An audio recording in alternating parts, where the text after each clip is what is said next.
नमस्कार दोस्तों, आप सभी का स्वागत है short hand house YouTube channel पर। दोस्तों, हिंदी शॉर्ट हैंड से संबंधित डिक्टेशन प्राप्त करने के लिए आप हमारे चैनल को सब्सक्राइब करें तथा हमारे वीडियोज को लाइक एवं शेयर करें। यह डिक्टेशन जीडी बिष्ट सर की उच्च गति लेखन पुस्तिका से उन्हीं की वॉइस में रहेगी, जिनका आप बार बार अभ्यास कीजिए तथा उसे ट्रांसक्राइब जरूर कीजिए। चलिए, ज़्यादा समय न लेते हुए हम डिक्टेशन स्टार्ट करेंगे। उच्च गति लेखन भाग 4 अभ्यास 146 120 शब्द प्रति मिनट। माननीय सभापति जी, मैं आपका धन्यवाद करता हूं कि आपने मुझे किसानों की समस्याओं पर हो रही बहस में भाग लेने का अवसर दिया। यह मुद्दा ऐसा है जिस पर देश के सभी लोगों का जीवन निर्भर है।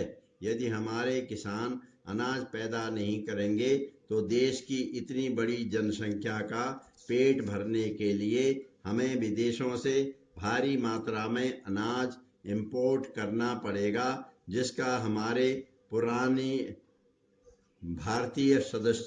माननीय सदस्यों को कटु अनुभव है।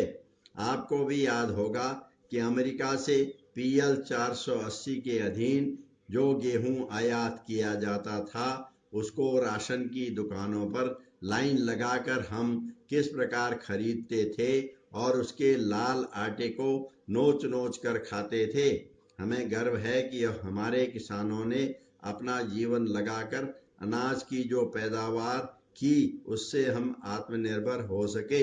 लेकिन इसका मतलब यह नहीं है कि हम उस किसान की समस्याओं की तरफ पूरी तरह से ध्यान न दें। अन्य मामलों में चाहे जो भी दृष्टिकोण हमारी राजनीतिक पार्टियों का हो, लेकिन किसान की समस्याओं पर हमें सहानुभूति के साथ दलगत भावना से ऊपर उठकर विचार करना चाहिए। इसलिए आज आवश्यकता इस बात की है कि कुछ ऐसे मामले हैं जिन पर आपको सर्वसम्मति से हल निकालें। आप चाहें तो इस सदन की विशेष समिति का गठन कर सकते हैं। उस समिति में सभी पक्षों के ऐसे सदस्यों को सम्मिलित करें जिन्हें खेती बाड़ी का विशेष ज्ञान हो और जो किसानों की समस्याओं के बारे में पूरी जानकारी रखते हों। फिर उसमें बैठकर तय करें कि सरकार क्या क्या करना चाहती है और कर सकती है।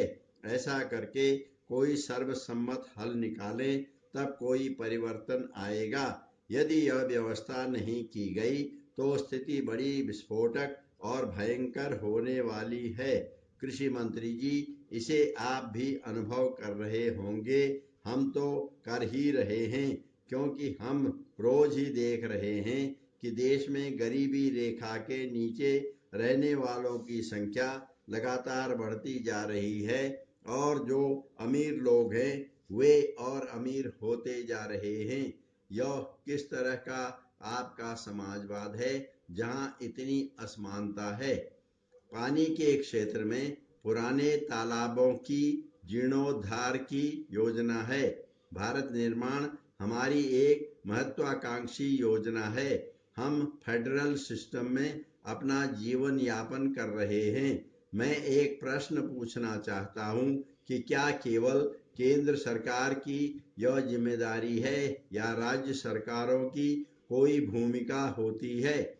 मध्य प्रदेश में 4 महीने पहले भीषण ओलावृष्टि हुई। 2 लाख हेक्टेयर भूमि की फसल पूरी तरह से नष्ट हो गई और प्रदेश सरकार ने क्या कदम लिए? केवल लगान माफ किया। आप मुझे बताइए कि लगान माफ करने से किसानों को क्या मिलता है? हमने मांग रखी थी कि कम से कम 10,000 रुपये प्रति हेक्टेयर भूमि मुआवजा किसानों को मिलना चाहिए। अगर 2 लाख हेक्टेयर भूमि में फसल नष्ट हुई है तो हम 200 करोड़ रुपए की बात कर रहे हैं। क्या मध्य प्रदेश जैसे राज्य में भी सीमांत किसान को मुआवजा देने के लिए उसके खजाने में 200 करोड़ रुपए नहीं हैं? मुझे खुशी है कि जब हम प्रधानमंत्री जी से मिले, सोनिया जी से मिले, शरद पवार जी से मिले, मंत्री महोदय, आपको याद होगा, मुझे याद है कि 185 करोड़ रुपए की सहायता आपके द्वारा प्रदान की गई। बिजली का बिल अब 3 गुना हो चुका है। जहां 1/3 बिजली दी जाती है, वहां बिजली के बिल की वसूली की जाती है। तो जो किसान बिजली के बिल का भुगतान नहीं कर सकता, उसे जेल जाना भेजा जाता है। यह अन्याय देश के किसान पर नहीं, बल्कि देश के अन्नदाता पर किया जा रहा है। जैसे हमारे अन्य साथियों ने भी कहा, हमारा किसान अन्नदाता होता है। उसका लक्ष्य अनाज पैदा करने और लोगों का पेट भरना है, केवल पैसे की बात नहीं है। सिंचाई के साधन में भी हमें वृद्धि करनी होगी। हमें जल संरक्षण अभियान शुरू करना होगा। मैं एक महत्वपूर्ण मुद्दे पर चर्चा करना चाहता हूं। आज सुझावों की बरसात हमारे सामने आई है। हमें नए तरीके से सोचना होगा। हमें इस देश की नई हरित क्रांति लानी होगी और सबसे महत्वपूर्ण बात यह है कि उत्पादन से अंतिम प्रोडक्ट तक सबसे ज्यादा भाग किसानों को मिलना चाहिए, जबकि आज केवल उसका 10% किसानों को मिल रहा है।